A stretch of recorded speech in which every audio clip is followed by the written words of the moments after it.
Voilà, nous nous retrouvons avec Jean-Luc Le Pachelet, qui est élu d'opposition sur la commune de Montpont-Ménestérol. Nous faisons un point, puisque nous avions eu une rencontre en début de cette année. Il y a quelques minutes, nous parlions de l'orientation budgétaire. Et alors, au niveau des impôts, comment ça se passe à Montpont-Ménestérol? Alors, au niveau des impôts, indéniablement, au niveau de la commune, les taux n'ont pas augmenté. Seules les bases augmentent comme dans toutes les communes de France. Et le maire nous a dit que ça faisait des années qu'il n'augmentait pas les taux municipaux. Je me suis permis de lui dire que d'autres communes, elles, dans la même période, les avaient baissés. Et le maire nous a répondu, après avoir fait un grand laïus, que oui, quelques communes les ont baissés, mais c'est anecdotique. Et il a dit, je crois que dans le contexte actuel, les Montponnais n'ont pas trop à se plaindre en termes de fiscalité. Alors, je voudrais quand même attirer l'attention de vous tous. Déjà, le premier point, c'est que notre maire n'habite pas la commune de Montpont, il habite la commune d'à côté qui s'appelle Ménesplet.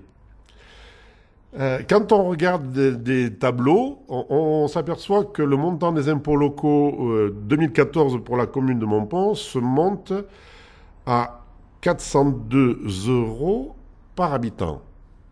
Et, à Ménesplet, rusé, le maire, 152 € Ménesplet, comprenez? 152 € où il habite, et nous 402 €. Mais les Montponnais, dans le contexte actuel, n'ont pas trop à se plaindre de cette fiscalité. Eh bien si, je suis désolé, nous on se plaint. On est nombreux à se plaindre et on en a ras-le-bol. Alors, dans la communauté de communes, il y en a d'autres, comme Saint-Sauveur-la-Lande, où ils sont à 80 €, où habite un élu de la majorité. Je ne citerai pas de nom. Le Pizou, 137 €. Je connais pas, c'est bête, j'ai pas regardé. Oui, mais ces différences ne proviennent pas des. Ce sont des communes qui sont beaucoup plus petites que Montpont-Ménestérol. Est-ce que cette différence ne viendrait pas de là? Vous avez tout à fait raison. On est le centre de l'intercommunalité. C'est vrai qu'à Montpont, nous avons à supporter le coût du cinéma, nous avons à supporter le coût de la bibliothèque, des stades, nous avons la gare. Et au sujet de la gare, monsieur le maire a décidé de faire un parking derrière la gare. Et avec un cheminement vélo-piéton. Et il faut savoir que la compétence voirie est intercommunale. Donc peut-être, puisque tous les habitants de l'intercommunalité profitent de ces avantages de la commune de Montpont. Je lui ai demandé si on ne pouvait pas passer le coût de ce nouveau parking sur l'intercommunalité. Il a dit, je préfère assumer, je préfère tout regrouper et que ce soit sur la commune de Montpont. Il est président de l'intercommunalité, il ne peut pas expliquer à tous les autres maires que il faudrait peut-être penser à rétablir une équité dans les impôts. On se retrouve 402 €, je rappelle, ça fait 2,6 fois de plus qu'à Ménesplet. C'est énorme, c'est énorme. Alors, il va y avoir une nouveauté puisque il a été promis pendant ces dernières élections qu'il n'y aurait plus de taxes d'habitation. Est-ce que vous en avez débattu de ce sujet-là? Oh là là, ça c'est un sujet. C'est une très bonne question. Je vous remercie de l'avoir posée, comme diraient certaines personnes connues. Merci Lionel. Effectivement, les 80% d'exonération de taxes d'habitation. Alors, ça ne va pas être pour tout le monde, et ça ne va pas être dès 2018 ni dès 2019. Ça va être progressif. Hein, on est bien d'accord. Et ça devrait être compensé. Permettez-moi de douter et permettez-moi d'attendre. Je me souviens qu'il y a quelques années, un président de la République avait dit qu'il supprimerait les taxes pour les commerçants. Vous êtes bien placé pour le savoir. La taxe a été supprimée, mais remplacée par une autre taxe. Bien évidemment. Donc, effectivement, on va supprimer d'un côté, mais on va taxer d'un autre. C'est un sujet que vous avez sinon commencé à débattre. Ah non, on n'en a pas débattu. Ces sujets-là, ce sont des sujets politiques. Moi, je n'en fais pas. Je ne fais partie d'aucun parti. Je ne défends aucun candidat. Contrairement à Monsieur le maire, qui est socialiste macronien, parce qu'il est des deux côtés. Donc, quelque part, il faudra bien qu'il nous explique comment on va faire. Le seul côté positif... Je croyais que quand on était macronien, comme vous dites, oui, on était exclu du Parti socialiste. Ça, c'était avant. C'était il y a 3 semaines. Aujourd'hui, écoutez bien tout ce qui se passe, c'est plus le cas. Mais je ne veux pas faire de politique, c'est pas mon but. Je suis divers droite, je l'assume, divers droite, mais ça, c'est la réalité. Si vous écoutez Monsieur Lautery, si vous le croisez dans la rue, il vous dira « Oh, Monsieur Le Pachelet, non, il est Front National. Il est Front National. » Merci, Monsieur le maire. Non, je ne suis pas Front National.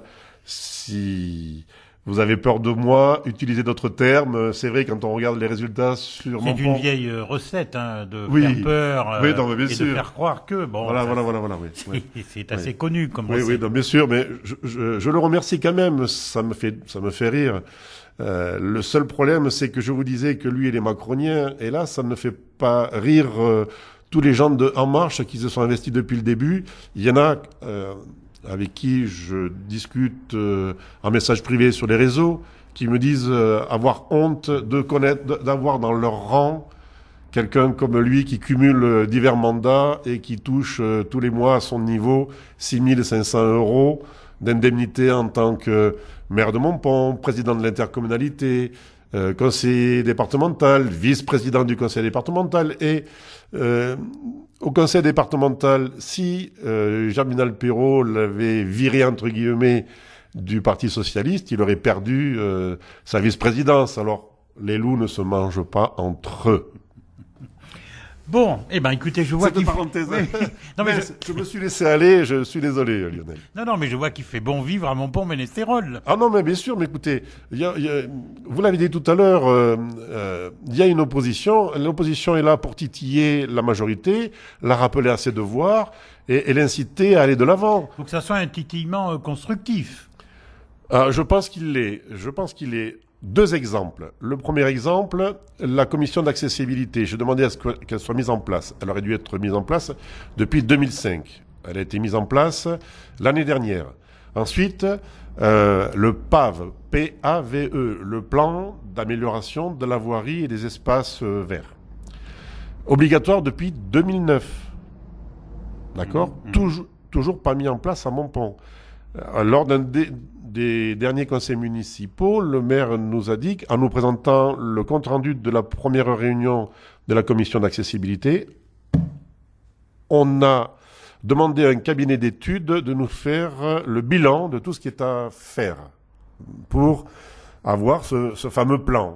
Le plan ne permet pas de tout faire d'un seul coup, permet de l'établir sur les années à venir, sur les 5, 10 ou 15 ans à venir. À Montpont, je connais maintenant la commune, j'habite, moi j'habite, j'ai acheté, je suis propriétaire, j'habite. Je vous garantis que si on doit le faire comme il faut et jusqu'au bout, c'est pas 10 ans, c'est pas 15 ans, c'est au moins 30 ans de retard qu'il y a.